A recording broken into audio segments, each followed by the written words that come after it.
માટે આક્રમક મોડ ભારત અપનાવી રહ્યું છે। એલઓસી પર ઘૂસણખોરીના પ્રયાસોને નિષ્ફળ બનાવવા માટે બીએસએફ અને સેના સતર્ક છે। મહત્વપૂર્ણ जानकारी જે પ્રકારથી સામે આવી રહી છે।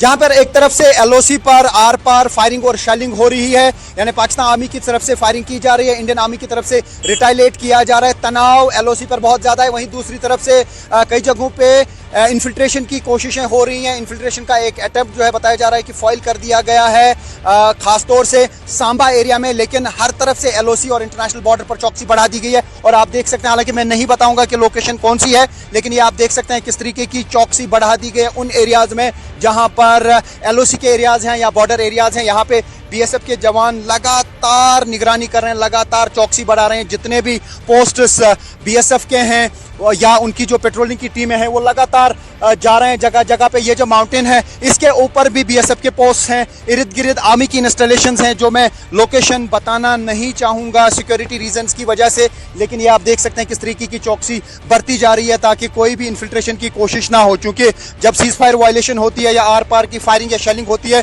तो उसमें घुसपैठ के भी चांसेस होते हैं। तो उसको विफल करने के लिए अब अलर्ट पे रख दिया गया है जगह जगह पर बीएसएफ को भी और आर्मी को भी। और आप देख सकते हैं जगह जगह पे बीएसएफ को तैनात कर दिया गया है। जहां पर भी बीएसएफ के जवान हैं उनको अलर्ट रहने के लिए कहा गया है, क्योंकि इस तरीके के एरियाज होते हैं।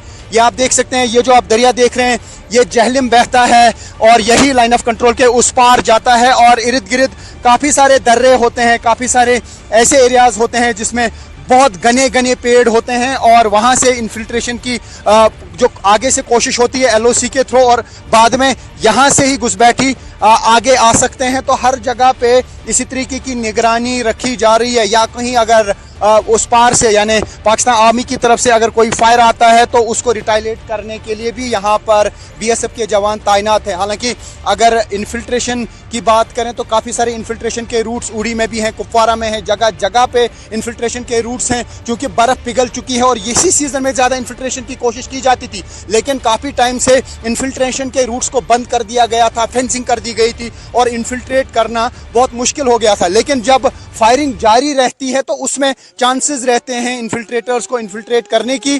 तो उसको विफल बनाने के लिए बीएसएफ जगह जगह पे तैनात है। इंडियन आर्मी भी फ्रंट लाइन पे है और फ्रंट लाइन पे काफ़ी जगहों पे बीएसएफ भी तैनात है, ख़ासतौर से जो एलओसी के इर्द गिर्द के एरियाज हैं, चाहे वो कुपवारा हो, चाहे वो केरन करना, गुरेज, टंगडार या फिर उड़ी के एरियाज़ हों। मैं ये नहीं बताऊंगा कि मैं इस वक्त कहाँ पे हूँ, लेकिन उसी एरिया में हूँ जहाँ पर एलओसी के इर्द गिर्द फायरिंग हो रही है। ये देख सकते हैं आपके यहाँ पे अभी बादल छाए हुए हैं, लेकिन निगाहें जो हैं बीएसएफ की, ये आप ऊपर भी देख सकते हैं कि बीएसएफ किस तरीके से चौकसी बरत रही है। ये आप देख सकते हैं एक्सक्लूसिव विजुअल्स। हम लोकेशन नहीं बताना चाहेंगे हम कहाँ पे हैं, लेकिन इससे आप अंदाज़ा लगा सकते हैं। यानी हर तरफ से निगाह बीएसएफ की या आर्मी की हर माउंटेन पे है, हर साइड से है। यानी ये देख सकते हैं आप, अभी बादल छाए हुए हैं, अभी थोड़ी देर पहले बारिश हुई, लेकिन इसके इर्द गिर्द आप देख सकते हैं कि जितने भी माउंटेन्स हैं उनको बीएसएफ और इंडियन आर्मी ने कवर करके रखा है। यानी यहाँ से लगातार विजिल बढ़ा दिया गया है। काफ़ी जगहों पे सीसी कैमरास लगाए गए हैं, थर्मल कैमरास। थर्मल कैमरास का मतलब ये है कि अगर कहीं पे भी लग रहा है कि एलओसी के इर्द गिर्द कोई शख्स आ रहा है तो उसका जो बॉडी टेम्परेचर है उसको ये जो है रीड किया जाता है और थर्मल इमेजेस कैच हो जाती हैं कैमराज में। तो इस तरीके की आधुनिक टेक्नोलॉजी का भी इस्तेमाल किया जा रहा है। मैं अपने विजय से कहूँ कि थोड़ा सा यहाँ पे आए और एक चीज़ मैं दिखाने की कोशिश करूँगा थोड़ा पीछे जाके कि किस तरीके के बंकर काफ़ी जगहों पे बनाए गए। एक तो नॉर्मल से जिनमें मिट्टी होती है या जिनमें पत्थर सेंड होते हैं, आप इस तरीके के भी बंकर बनाए जाते हैं, यानी जिसमें पूरा यहाँ पे लोहे से एक जाली बनाई जाती है और उसके बीच में बहुत सारे पत्थर रखे जाते हैं। यानी अगर इस बंकर पे आप देख सकते हैं, अगर इस बंकर पे गोलियां भी आएंगी तो कोई असर नहीं होगा इन पत्थरों पे। अगर कोई शेल भी आएगा या कोई आर्टिलरी शेल भी आएगा तो इस पे ज़्यादा असर नहीं हो सकता। यानी कि बंकरों को भी आप एलओसी के તો જે પ્રકારથી અત્યારે સિદ્ધાર્થ આપ જોઈ રહ્યા છો કે બીએસએફના જવાનો છે તે ખડે પગે છે, દરેક પર્વત પર નજર છે। ભલે વાદળછાયો જે કહી શકાય કે વાતાવરણ હોય, પરંતુ ક્યાં શું થઈ રહ્યું છે તેના પર તેમની બાજ નજર। કેમ કે આ રીતે કરવું પડી રહ્યું છે. પાકિસ્તાનની જે હરકતો છેલ્લી 2 રાતથી રહી છે તેને લઈને આ પરિસ્થિતિનું નિર્માણ થયું છે અને તેના કારણે જ અમિત શાહ, મહત્વના સમાચાર કે તે બેઠક કરવા જઈ રહ્યા છે. અમિત શાહ બેઠક કરવાના છે બપોરે 12:30 કલાકે નિવાસ સ્થાને બેઠક કરશે, જેમાં બીએસએફના ડીજી અને સીઆઈએસએફના ડીજી પણ હાજર રહેશે. ભારતીય સેના દ્વારા પાકિસ્તાનને એક તરફ જવાબ આપવામાં આવી રહ્યો છે, બીજી તરફ અમિત શાહ જે છે તે બેઠક કરવાના હોવાની જાણકારી છે. 12:30 વાગે પોતાના નિવાસ સ્થાને આ બેઠક જે છે તે શરૂ કરશે.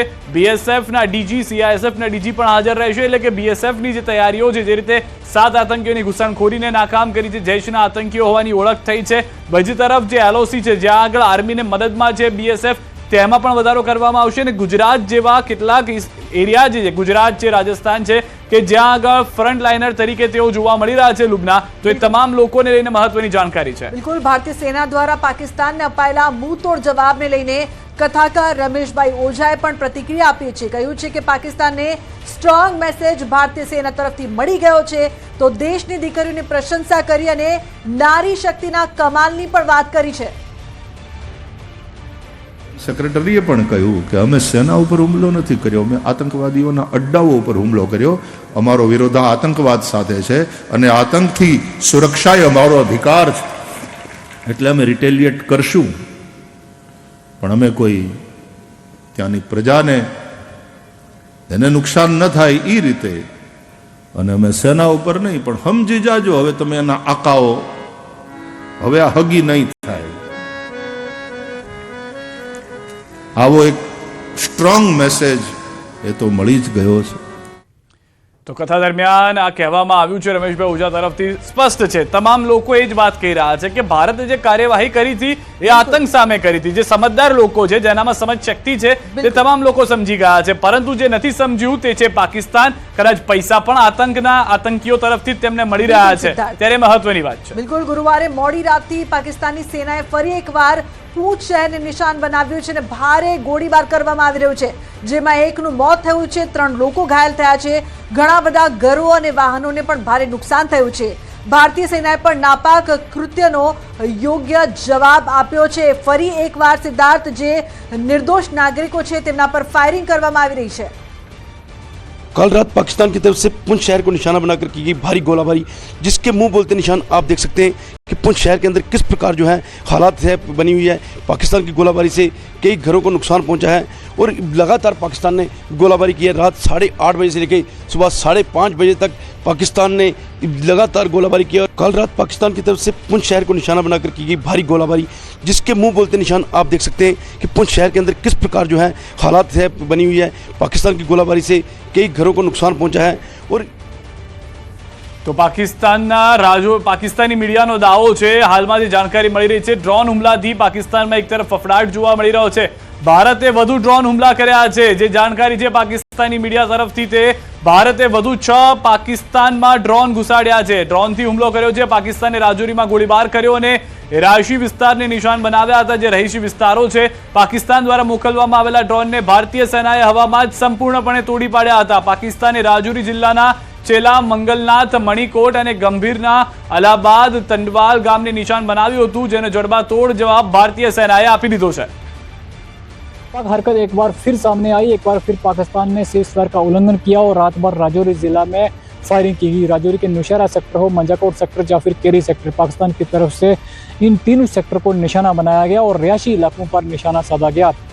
हालांकि पाकिस्तान की तरफ से भेजे गए ड्रोन को हमारे भारतीय सैनिकों ने पूरी तरह से नष्ट किया और पाकिस्तान उस ड्रोन भेजकर जो तबाही करना चाहता था वो उसमें पाकिस्तान को मुंह की खानी पड़ी और ड्रोन पाकिस्तान के पूरी तरह से यहाँ पर तबाह किए गए. इसके अलावा पाकिस्तान ने जो फायरिंग की है उससे टंडवाल एरिया, जो कि राजौरी जिला के मंजाकोट सेक्टर में आता है, साथ साथ मंगननाड़ और चल्हास विलेज के साथ केरी सेक्टर के दूसरे गाँव में भी लोगों को नुकसान का सामना करना पड़ा. कहीं घरों को नुकसान पहुँचा है, कुछ गाड़ियों को भी पाकिस्तान की शेलिंग की वजह से नुकसान पहुँचा है.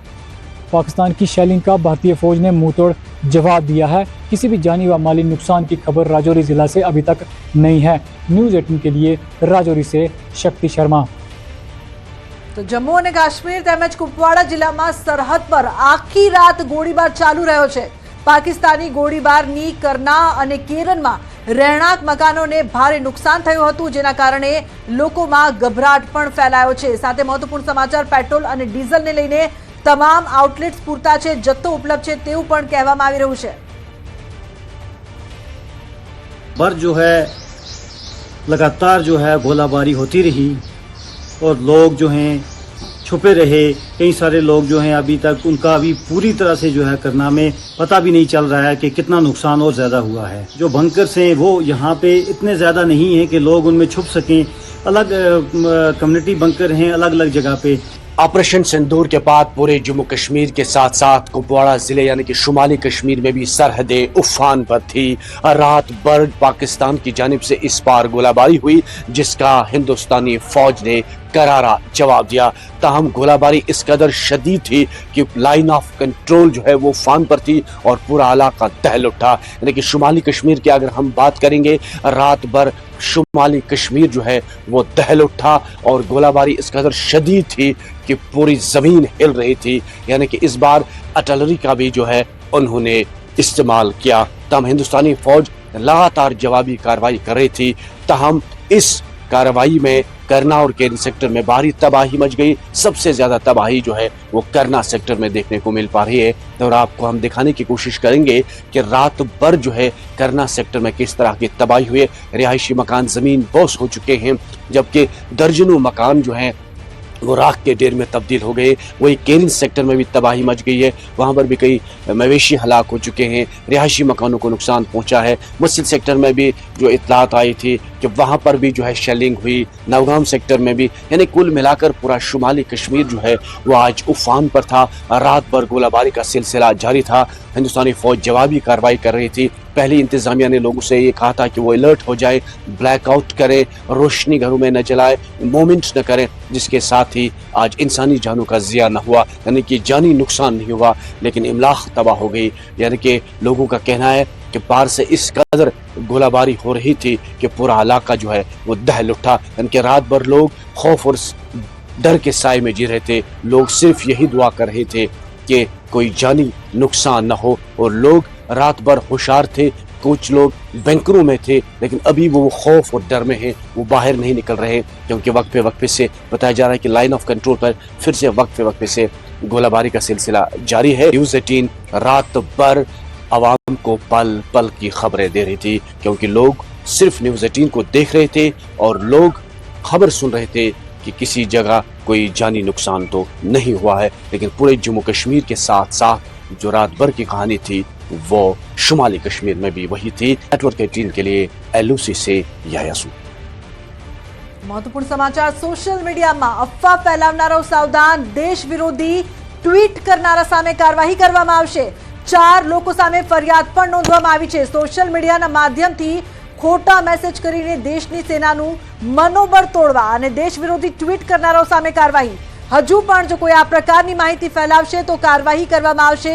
મોટા અને મહત્વપૂર્ણ સમાચાર છે, સોશિયલ મીડિયામાં અફવા ન ફેલાવી, અફવા ફેલાવનારાઓ સાવધાન રહેજો, કારણ કે જો ખોટી માહિતી ફેલાવશો તો કાર્યવાહી કરવામાં આવશે।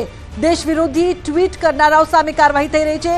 4 લોકો સામે ફરિયાદ પણ નોંધાઈ છે। મહત્વપૂર્ણ સમાચાર હાલ પ્રાપ્ત થઈ રહ્યા છે સોશિયલ મીડિયાને લઈને, કારણ કે સોશિયલ મીડિયા એક મજબૂત માધ્યમ છે।